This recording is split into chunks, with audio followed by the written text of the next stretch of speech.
நண்பர்களே வணக்கம். ஒரு 10 நாளாக அடித்து வீடியோ போட எல்லோரும் உங்கள் வீட்டு பிள்ளையாக நினச்சி என்னை மன்னிச்சிடணும். ஸோ இன்றைக்கி என்ன பார்க்க போகிறேன்னு கேட்டிங்கன்னா, சூடோ செலக்டார்ஸ் அப்படின்னு சொல்லுவாங்க. அந்த 2 கோலன் வச்சு பிஃபோர் ஆஃப்டர் அப்படின்லாம் இருக்கும்ல, எங்கேயாவது இன்ஸ்பெக்ட் பண்ணி பார்த்தீங்கன்னா கண்ணில் பட்டிருக்கலாம். ஒரு குழப்பமான ஒரு சப்ஜெக்ட் தான், ஆனால் வந்து புரிஞ்சுக்கிட்டோன்னா ரொம்ப ஈஸி. ஸோ அதை பார்க்கலாம் வாங்க. ஸோ என்ன பண்ணியிருக்கேன், index.html ஓப்பன் பண்ணியிருக்கேன், style.css ஓப்பன் பண்ணி வச்சுருக்கேன் உலக வழக்கப்படி. ஸோ ஷிஃப்ட் 1 அடிச்சிங்கன்னா இப்படி ஒரு ஆச்சரியக்குறி வரும், டேப் அடிச்சிங்கன்னா ஃபுல்லாக ஓப்பன் ஆகிடும். ஸோ அதுக்கப்புறம் என்ன பண்ணுறோன்னா, எப்போதும் போல் நம்ம வந்து சிஎஸ்எஸ்ஸை லிங்க் பண்ணி விட்டுறோம். சரி, லிங்க் பண்ணியாச்சு. இப்போ நம்ம என்ன பண்ண போகிறோம் கேட்டிங்கன்னா, என்ன பார்த்துட்றோம், சூடோ செலக்டார்ஸ். ஸோ H1ல் வந்து சூடோ செலக்டார்ஸோ எலமெண்ட்ஸோ ஏதோ ஒன்று செலக்டார்ஸ் ஓகே போட்டு, இங்கே எதுவுமே வரவில்லை, ரைட் கிளிக் பண்ணி ஓப்பன் வித் லைவ் சர்வர் கொடுங்க. ஸோ வந்துருச்சா. ஸோ முடிஞ்ச வரைக்கும் என்ன பண்ணுறேன், இதை ஓரளவு உங்கள் பார்வைக்கு தெரிகிற மாதிரி வைக்கிறதுக்காக பேடிங் கொஞ்சம் கொடுத்துக்கிறேன். ஒரு 8 RAM கொடுக்குறேன் எல்லா பக்கமும். போதும் தெரியுது இல்லையா. ஸோ எனக்கு இது பிடிக்கலை, ஃபாண்ட் ஃபேமிலி நான் மாற்றிக்கிறேன். அதாவது எரிச்சப்படாதீங்க யாராக இருந்தாலும். ஸோ இதெல்லாம் பண்ணால் தான் ஒரு இன்ட்ரெஸ்ட் வரும் ஒர்க் பண்ணுறதுக்கு. ஸோ சான்ஸ் செரிஃப் அப்படி அழகாக இருக்குதா, ஏன்னா அழகாக இருக்கணும் சுற்றி வாழ்க்கையே. அடுத்து என்ன பண்ணுறப்பனா, இப்போ சூடோ செலக்டார்ஸ் இப்போ வந்து நம்ம வந்து உண்மையை பார்க்கலாம் விளையாட்டு பண்ணாமல், சரிங்களா. சூடோ செலக்டார்ஸ்னால் என்ன, இப்போது சில விஷயங்கள் வந்து சின்ன சின்ன விஷயமாக இருக்கும், ஆனால் தேவையில்லாமல் நம்ம அதை போயிட்டு HTML மாற்றிக்கிட்டு இருப்போம். இப்போ நான் ஒன்று கேட்குறேன் பாருங்கள், எனக்கு இதுக்கு முன்னால் ஒரு என்ன வரணும், ஏதோ ஒன்று ஹலோ அப்படின்னு வரணும்னு வச்சுக்கோங்க. நீ என்ன பண்ணுவீங்க, இதுக்கு முன்னால் போயிட்டு இங்கேயே ஹலோன்னு டைப் பண்ணலாம், ஆனால் எனக்கு அது சின்ன ஹலோவாக வரணும் அப்படின்னு என்ன பண்ணுவோம், இங்கே போய்ட்டு ஒரு பேராகிராஃப் இதை ஓப்பன் பண்ணி இங்கே போய்ட்டு ஹலோ அப்படின்னு அடிப்போம். ஆனால் அதுவும் வராது, ஏன்னா அது பிளாக் லெவலில் மட்டும் மேலே தான் வரும். ஸோ என்ன பண்ணுவோம், இதை போய்ட்டு மறுபடியும் அங்கே போய்ட்டு டிஸ்பிளேல இன்லைன் பிளாக்காக மாற்றிக்கிட்டு வேண்டாம், கஷ்டம் ரொம்ப. ஸோ அந்த மாதிரி சின்ன சின்ன விஷயங்களை வந்து நம்ம சிஎஸ்எஸ்லேயே பண்ணிக்கலாம்டா தம்பி, HTML நீ போய் எதுவுமே டச் பண்ணாத அப்படின்னு சொல்கிறதுக்காக தான் சூடோ செலக்டார்ஸ் இருக்குது. இப்போ பாருங்கள், இதுக்கு முன்னால் வந்து இப்போ அந்த ஹலோ வந்து எப்படி வர வைக்கலாம் அப்படின்னு கேட்டிங்கன்னா, அந்த H1 முதல்ல அப்படியே நம்ம தூக்குறோம், 2 கோலன் வைக்கிறோம். ஸோ H1க்கு முன்னால் பிஃபோர் அப்படின்னு போடுறோம். பிஃபோர் போட்டுட்டு இந்த கண்டென்ட்டில் ஹலோ, அவ்வளோதான், முடிஞ்சு போச்சு, போய்ட்டு வரலாம், கிளாஸ் முடிஞ்சுது, வந்துருச்சா ஹலோ, அவ்வளோதான். இப்போ ஃபாண்ட் சைஸ் வேணால் மாற்றிக்கலாம், சின்னது பண்ணனாலும் சின்னது பண்ணிக்கலாம், பெருசு பண்ணனா பெருசு பண்ணிக்கலாம், குடிக்கிறவங்க குளிக்கலாம் அப்படிங்கிற மாதிரி. அடுத்து வந்து இதை அப்படியே வந்து பிஃபோருக்கு அப்புறம் ஆஃப்டர் போட்டிங்கன்னா அதே தான் பின்னால் வரப்போகுது. வந்துடுச்சா ரைட். அதே மாதிரி இதுக்கு மட்டுமே வந்து தனியாக வந்து கலர் கொடுக்கலாம், பேக்ரவுண்ட் கலர் கொடுக்கலாம், என்ன வேணுமோ கொடுக்கலாம். கலர் ஒயிட்டு கொடுத்துக்கலாம், பேக்ரவுண்ட் கலர் ஆரஞ்சு கொடுத்துக்கலாம், இப்படிலாம் கொடுத்துக்கலாம் நீங்கள், சரிங்களா. சரி, அப்புறம் இன்னொரு விஷயம் முக்கியமாக பார்த்தீங்கன்னா, எல்லோரும் என்ன நினைக்கிறது தப்பா அப்படின்னு கேட்டிங்கன்னா, இந்த H1க்கு முன்னாடி தான் ஹலோ போய் உட்காரோம் அப்படின்னு நினைப்பாங்க. ஆனால் அது உண்மை கிடையாது. உண்மை என்னன்னு கேட்டிங்கன்னா, இந்த H1உடைய கண்டென்ட்டுக்கு முன்னால் தான் இது உட்காரும், இந்த H1உடைய கண்டென்ட்டுக்கு பின்னால் தான் இது போய் உட்காரும். இப்போ பார்த்தீங்கன்னா இதை ஓப்பன் பண்ணிங்கன்னா தெரியும், H1உடைய கண்டென்ட்டுக்கு முன்னால் தான் இது இருக்குது, H1உடைய கண்டென்ட்டுக்கு பின்னால் தான் இருக்குது. இதை என்னடா பண்ண போகிற தெரிஞ்சுக்கிட்டு அப்படின்னு கேட்டிங்கன்னா, இது தெரியணும். இது தெரிஞ்சால் தான் இன்னொரு முக்கியமான ஒரு விஷயம் புரியும். என்ன அப்படின்னு கேட்டிங்கன்னா, இமேஜுக்கு வந்து சூடோ கிளாஸஸ் கிடையாது, சரிங்களா. இப்போ ஒரு இமேஜ் எடுக்கிறேன்,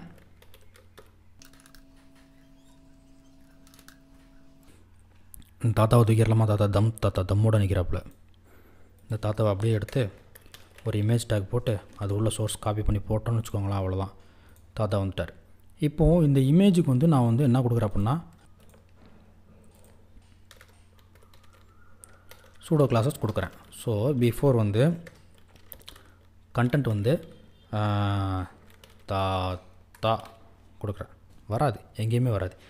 ஏன் வர மாட்டேன் அப்படின்னு கேட்டிங்கன்னா, அதை சொன்னது தான். இப்போது இமேஜுக்கு வந்து கண்டென்ட்டும் ஒன்று கிடையாது. இப்போ இந்த H1க்கு பார்த்தீங்கன்னா, இந்த சூடோ செலக்டார்ஸுங்கிறது கண்டென்ட்டு ஒரு H1ஓட ஸ்டார்டிங் டேக்குக்கும் எண்டிங் டேக்குக்கும் நடுவில் வருது. ஆனால் இமேஜுக்கு அப்படி எதுவுமே கிடையாது. இன்னும் தெளிவாக சொல்லணும்னா, இமேஜே ஒரு கண்டென்ட் தான். இங்கே இது 2 டேக்ஸு, அதுக்குள்ளே இருக்கிறது கண்டென்ட்டு.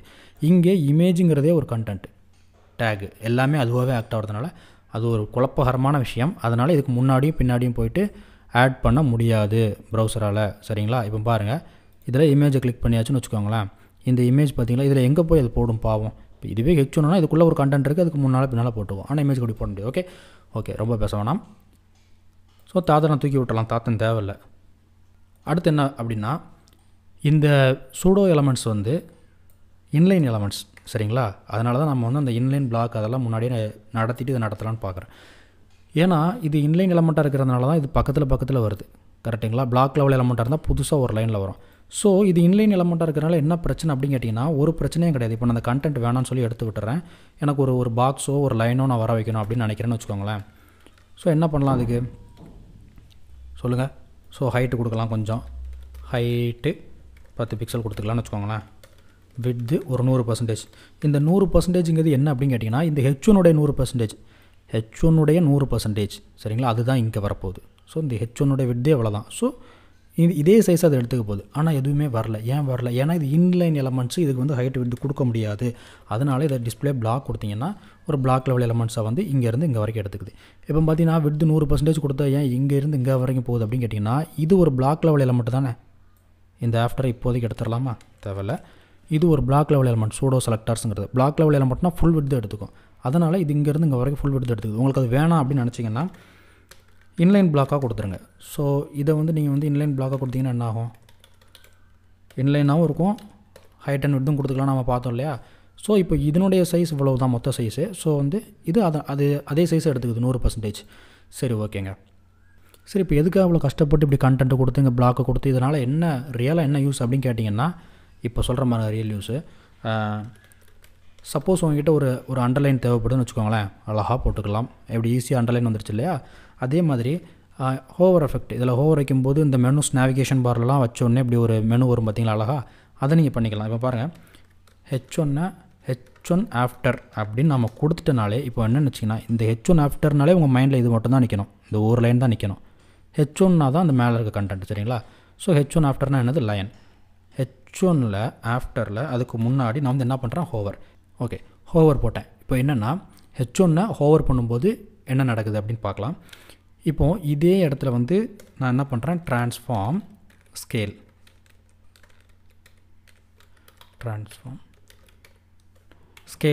எக்ஸ் ஆக்சிஸை பொறுத்து வந்து அது பெருசாகிறது சின்னதாக. ஸ்கேல்னாலே அதான் ஸ்மால் ஸ்கேல் லார்ஜ் ஸ்கேல்னு சொல்லுவாங்கள்ல. ஸோ அது பெருசாகிறது சின்னதாகிறது. ஸோ 0 கொடுத்துட்றேன் இப்போதைக்கு. அதே இதை காப்பி பண்ணி இப்போ 0 கொடுத்தா அது எல்லாமே போயிடுச்சு பார்த்தீங்களா? ஏன்னா அது 0%. இப்போ வந்து இதில் வந்து 1 கொடுத்தேன் அப்படின்னா 100%. ஸோ எனக்கு ஹோவர் பண்ணும்போது மட்டும் அது எனக்கு 100%ஆக வரணும். ஸோ 100% ஆயிடுச்சு இல்லையா? ஸோ H1 ஹோவர் பண்ணும்போது H1 ஆஃப்டர் எப்படி அஃபெக்ட் ஆகுதுங்கிறத நம்ம அதில் கொடுத்துருக்கோம். சரி, எனக்கு இப்படி வேகமாக வர வேணாங்கன்னா நம்ம என்ன கொடுத்துக்கலாம்? ஸ்லோவாக வரணும்னா ட்ரான்சிஷன் கொடுத்துக்கலாம். எதுக்கு ட்ரான்சிஷன் கொடுக்கோங்கிறத நீங்கள் இதில் தெளிவாக போட்டுருங்க. ஸோ ட்ரான்ஸ்ஃபார்ம், அதுக்கு தான் நான் ட்ரான்சிஷன் கொடுக்குறேன். ஒரு 300 மில்லிசெகண்ட் கழிச்சு வந்தால் போதும், ஒன்றும் அவசரம் இல்லை அப்படின்னு சொல்லி இப்படி நாம் கொடுத்துருக்கோம். ஸோ இதுவே எனக்கு வந்து சென்ட்ரலேருந்து வர வேணாம் அப்படின்னா அதுவும் கொடுத்துக்கலாம். அவ்வளோதான். ட்ரான்ஸ்ஃபார்ம் ஆர்ஜின் லெஃப்ட் கொடுத்தீங்கன்னா லெஃப்ட்டில் இருந்து வரும். அதுவே வந்து எனக்கு வந்து திரும்ப ரிலீஸ் பண்ணும்போது திரும்ப லெஃப்ட்லேயே போகுது, அது வேணாம்னு நினச்சிங்கன்னா, ஸோ எனக்கு ஹோவர் பண்ணும்போது தானே லெஃப்ட்டில் இருந்து வரணும். ஸோ ஹோவர் பண்ணும்போது லெஃப்ட்டில், ரிலீஸ் பண்ணும்போது எனக்கு வந்து திரும்ப ரைட்டை நோக்கி போகணும் அப்படின்னா ரிலீஸ் பண்ணும்போது ரைட்டும். இப்படி வந்து இதெல்லாம் பண்ணிக்கலாம். ஸோ இதுதான் வந்து அதனுடைய யூஸ் கேசஸ். வேறு என்ன இருக்குது? சரி, ஓகே. இப்போது வந்து நாம் என்ன பண்ண போகிறோன்னா, இன்னும் கொஞ்சம் ஒரு ஸ்டெப்பு போயிட்டு ஒரு இமேஜ் இருக்குன்னு வச்சுக்கோங்களேன். அந்த இமேஜ் மேலே ஹோவர் பண்ணும்போது ஒரு ஓவர்லே வர வைக்கிறது நம்ம எப்படிங்கிறத பார்க்கலாமா? ஸோ வழக்கம் போல் அங்கே வந்துட்டு தாத்தாவை திரும்ப தூக்குவோமா? Ctrl+Shift+T கொடுத்தீங்கன்னா மறுபடியும் பழசே வந்துடும். ஸோ அப்படியே காப்பி லிங்க் அட்ரஸ் கொடுத்து பேசாமல் நான் அங்கேயே Ctrl+Z அடிச்சிருக்கலாம், தப்பு பண்ணிட்டேன். சரி, இப்படியே கொடுத்துட்டு என் தாத்தா வந்துடுவாப்பில். இப்போ என்ன பண்ணுறோம் அப்படின்னு கேட்டிங்கன்னா, இந்த தாத்தா மேலே ஹோவர் பண்ணும்போது ஒரு பிளாக் ஓவர்லே வர வைக்கிறோம், சரிங்களா? ஸோ அதை பண்ணலாமா? இதையும் வந்து நம்ம வந்து எப்படி பண்ணலாம் அப்படின்னா, இதை யூஸ் பண்ணி பண்ணும்போது உங்களுக்கு ரொம்ப ரொம்ப ஈஸி. ஸோ நான் எப்போதுமே என்ன பண்ணுறேன், இந்த இமேஜுக்கு வந்து நம்ம வந்து சூடோ எலமெண்ட்ஸ் கொடுக்க முடியாதுன்னு பார்த்தோம் இல்லையா? அதனால் என்ன பண்ணுறோன்னா, இந்த இமேஜுக்கு ஒரு டிவ் போட்டுடலாம், ஒரு கிளாஸ் வச்சு. என்ன கிளாஸ் வைக்கலாம்? தாத்தா கிளாஸ் தான். நான் தாத்தான்னு வச்சுருவோமா? தாத்தா வச்சாச்சு. சரி, இப்போ என்ன பண்ணுறோம் அப்படின்னா, இந்த தாத்தாவுக்கு வந்து ஹைட் அண்ட் விட்த் கொடுக்குறோம். ஓகேவா? ஹைட் வந்து எவ்வளோ ஒரு 80 VH, சரியா? விட்த்து வந்து ஒரு 500 பிக்சலு கொடுத்தாலும் தாத்தா அசையவே மாட்டார். ஏன்னா ஹைட் அண்ட் விட்த்து நம்ம கொடுத்துருவோம், ஆனால் அதுக்குள்ளே இருக்கிற இமேஜுக்கு கொடுக்கல. புரியலை? இப்போ பாருங்கள், இதுக்கு நான் பேக்ரவுண்ட் கலர் கொடுத்தேன்னு வச்சுக்கோங்களேன். நம்ம கொடுத்த ஆக்சுவல் சைஸ் வந்து தெரியும். இப்போ பேக்ரவுண்ட் கலர் ஆரஞ்சு கொடுத்தோன்னா ஏன் எதுவுமே நகர மாட்டேங்கிறீங்க? தாத்தா கரெக்டாக தானே போட்டிருக்கிறேன்.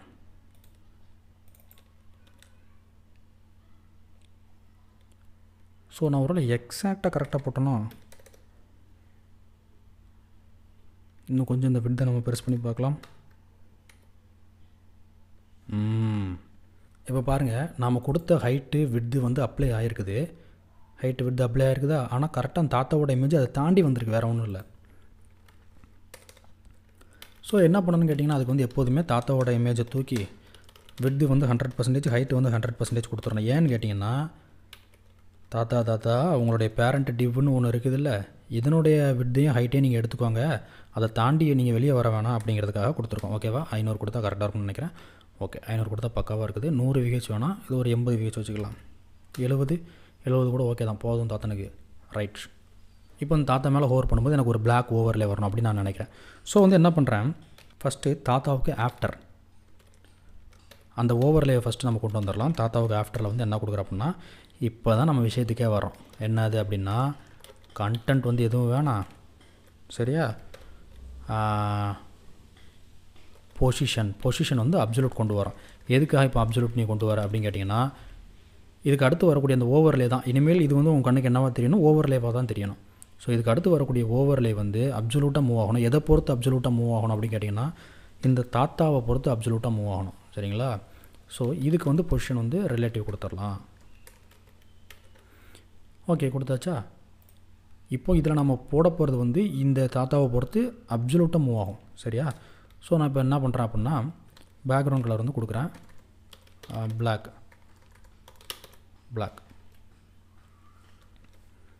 கொடுத்தாச்சு. எதுவுமே தெரியலை. டாப் 0, லெஃப்ட் 0, பாட்டம் 0 வரைக்கும் கொடுத்தாச்சுன்னா இப்படி வந்துருச்சு, சரிங்களா? ஸோ இதை நம்ம ரொம்ப கம்மி பண்ணிக்கலாம். தாத்தாவை காணவே இல்லை, இப்போ இப்படி கம்மி பண்ணிக்கலாம், கொஞ்சம் வேணால் கூட்டிக்கலாம். ரைட். இப்போ நார்மலாக வந்து இப்படி இருக்குது. நான் வந்து ஹவர் பண்ணும்போது மட்டும் எனக்கு இந்த இது வரணும், அதுக்கு முன்னாடி வர வேணாம் அப்படிங்கிறதுக்காக என்ன பண்ணுறேன் அப்படின்னா, இந்த தாத்தாவை அப்படியே தூக்கி போட்டு ஹவர் பண்ணும்போது மட்டும் வந்தால் போதும், நீங்கள் அதுக்கு முன்னாடி வர வேணாம் அப்படின்னு சொல்லிடுறேன். என்ன வர வேணாம் அப்படின்னு சொல்கிறேன், இந்த பேக்ரவுண்ட் கலர் தானே, பேக்ரவுண்ட் கலர் வந்து அது வரைக்கும் வேணாம், போயிடுச்சு. ஹவர் பண்ணும்போது மட்டும் வந்தால் போதும், சரிங்களா? ரைட். இப்போ அதே மாதிரி பார்த்திங்கன்னா, இதுக்கும் வந்து நம்ம வந்து ஸ்கேல் கொடுக்கலாம். இப்போ பாருங்களேன், ட்ரான்ஸ்ஃபார்மில் வந்து ஸ்கேல் கொடுக்குறேன். ஸோ நார்மல் ஸ்கேலே கொடுக்குறேன், 0 கொடுத்துட்றேன். அதே மாதிரி வந்து ஹவர் பண்ணும்போது எனக்கு வந்து ஸ்கேல் வந்து 1 கொடுக்குறேன்னு வச்சுக்கோங்களேன். ஸோ அப்படி வச்சோடனே டக்குன்னு வர்றாப்பில் எதுக்காக நான் இப்போ இங்கே ட்ரான்ஸ்ஃபார்ம் கொடுத்தேன் அப்படின்னா, இங்கே நான் ட்ரான்சிஷன் கொடுத்துக்கலாம், அதாவது ஸ்லோவாக வர்றது. இப்போ ஒரு அனிமேஷன் லுக்கு நல்லாயிருக்கும் பாருங்களேன். ஸோ ட்ரான்சிஷனில் வந்து ட்ரான்ஸ்ஃபார்ம் 400 மில்லி செகண்ட். ஸோ இப்போ சென்டர்லேருந்து தாத்தா வரான் பாருங்க, தம்மை வச்சுக்கிட்டு கெத்தா. ரைட், இப்படி கொண்டு வந்துக்கலாம். வேணும்னா இதுக்கு கீழே வந்து தாத்தா டெக்ஸ்ட்னு ஒரு கிளாஸ் போட்டு தம் தாத்தா அப்படின்னு போட்டுக்கலாம். இப்போ தம் தாத்தா கீழே வந்துட்டாப்புல. இதே நீங்கள் என்ன பண்ணிக்கலாம் அப்படின்னா, அந்த தாத்தா டெக்ஸ்ட் இருக்குது இல்லையா, இந்த தாத்தா டெக்ஸ்ட்டையும் தூக்கி அதே மாதிரி பொசிஷன் ரிலேட்டிவ் கொடுத்துடலாம்.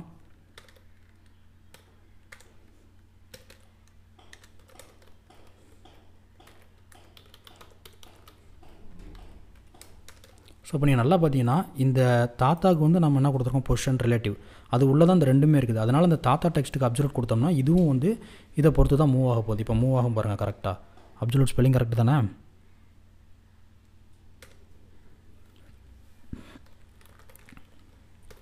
ஸோ டாப் 0 கொடுத்தோன்னா வர மாட்டேங்குது. ஏன், இங்கே தான் ஏதோ தப்பு இருக்குதுன்னு நினைக்கிறேன். ஆமாம், அப்சல்யூட் ஸ்பெல்லிங் தப்பாக அடிச்சிருக்கேன்னு நினைக்கிறேன். Right, absolute. இப்போ பார்த்தீங்கன்னா டாப் 0 கரெக்டாக டாப் 0 வந்துருச்சா? டாப் 0 வேணாம் அப்படின்னு நினச்சிங்கன்னா, இப்போ சென்ட்ரு கொண்டு வரதுக்கு ஒரு இது அப்படிங்கிறதே நான் இப்போ உங்களுக்கு சொல்லிக் கொடுக்க போகிறேன். ஒரு டெக்ஸ்ட்டை வந்து சென்டராக கொண்டு வரணும் அப்படின்னு நீங்கள் நினச்சிங்கன்னா இதை அப்படியே ஃபாலோ பண்ணுங்கள். டாப்லேருந்து 50% கொடுத்துட்டேன், சரியா? ரைட். ஸோ இது வந்து மொத்தமாக வந்து ரிலேட்டிவில் இருக்குது, இது வந்து அப்சல்யூட்டில் இருக்குது, அதை பொறுத்து மூவ் ஆகிருக்குது.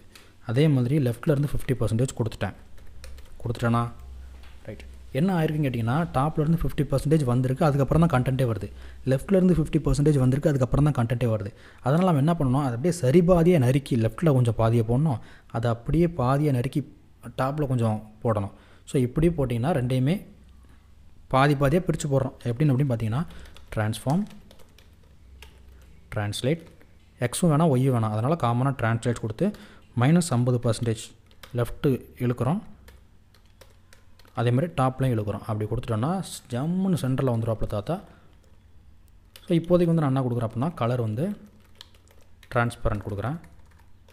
ட்ரான்ஸ்பரண்ட் கொடுத்தேன் அப்படின்னா அது இல்லாமல் போயிடும். சரியா? இப்போ எனக்கு ஹோவர் பண்ணும்போது மட்டும் வந்தால் போதும் அப்படின்னு சொல்கிறேன்.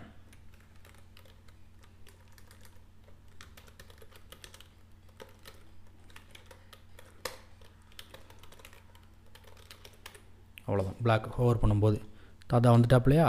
பிளாக்கோட ஒயிட் வச்சா நல்லாயிருக்கும் போலையா? அந்த அந்த டெக்ஸ்ட் வந்து பின்னால் போயிருக்க மாதிரி இருக்குது பார்த்தீங்களா? அதுக்கு மேலே தான் அந்த ஓவர்லே விழாமல் இருக்குன்னா ஸோ ZNX 1 கொடுத்தோன்னா அது ஒரு ஸ்டெப் முன்னால் வரப்போகுது. ஸோ அவ்வளோதான். இன்னும் நிறைய விஷயங்கள் இருக்குது, எக்ஸாம்பிள்ஸ் இருக்குது. அதெல்லாம் வந்து நம்ம அந்த இமேஜ் ஹோவர் அதை பற்றி நம்ம இன்னும் இன்ட்ரெஸ்ட்டாக படிக்கும்போது பார்க்கலாம். இப்போதைக்கு சூடோ எலமெண்ட்ஸ்க்கு இது போதும். ஸோ சூடோ எலமெண்ட்ஸ் வந்து எதுக்காக கேட்டிங்கன்னா இன்னொரு தடவை நம்ம லைட்டாக ஒரு கிளான்ஸ் மாதிரி பார்த்துடலாம். HTML வந்து குறைக்கிறதுக்காக தான். அதே மாதிரி சின்ன சின்ன விஷயத்தெல்லாம் வந்து நீங்கள் வந்து இதிலே பண்ணிக்கலாம். நீங்கள் இப்போ பார்த்தீங்கன்னா எக்ஸாம்பிள் வந்து அந்த கொட்டேஷன் மார்க் கூட வந்து நீங்கள் வந்து இதில் பண்ணிக்கலாம். சரிங்களா? இப்போ நான் இதில் வந்து ஹலோ அப்படின்னு கொடுத்துருக்குறேன் பேராகிராஃப் டேக்கில் வந்து. ஸோ இந்த ஹலோ இருக்குது பார்த்தீங்களா? மற்றதெல்லாம் விட்டுருங்க, எதையும் வந்து யோசிக்க வேணாம். இந்த ஹலோவை மட்டும் பாருங்கள். ஸோ பேராகிராஃப் டேக்குக்கு வந்து பிஃபோர் வந்து நான் என்ன பண்ணுறேன், பிஃபோர் அதே மாதிரி ஆஃப்டர்.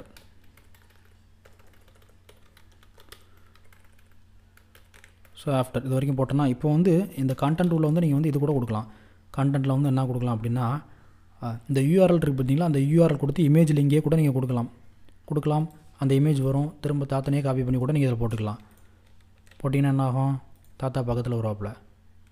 இந்த வர குழப்பமாக இருக்குது பார்த்தீங்களா? குழப்பமாக தான் இருக்கும், ஏன்னா பெரிய இமேஜ் அதனால் அப்படி தெரியுது. சரி, இப்போது இந்த கண்டென்ட்டில் வந்து நீங்கள் என்ன கொடுக்கலாம், ஓப்பன் கோட்னு ஒன்று கொடுக்கலாம். ஓப்பன் கோட் கொடுத்தீங்கன்னா ஒரு ஓப்பன் கோட் வரப்போகுது. இதே வந்து நீங்கள் இதுக்கு மட்டுமே வந்து எல்லாமே மாற்றிக்கலாம். ஃபாண்ட் ஃபேமிலி வந்து மாற்றிக்கலாம், ஃபாண்ட் சைஸ் வந்து மாற்றிக்கலாம்.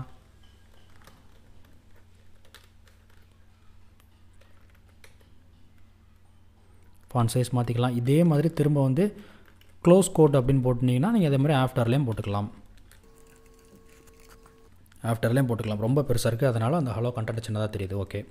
ஸோ அதே மாதிரி ஆட்ரிபியூட்ஸ் போட்டுக்கலாம். இப்போ பார்த்தீங்கன்னா இந்த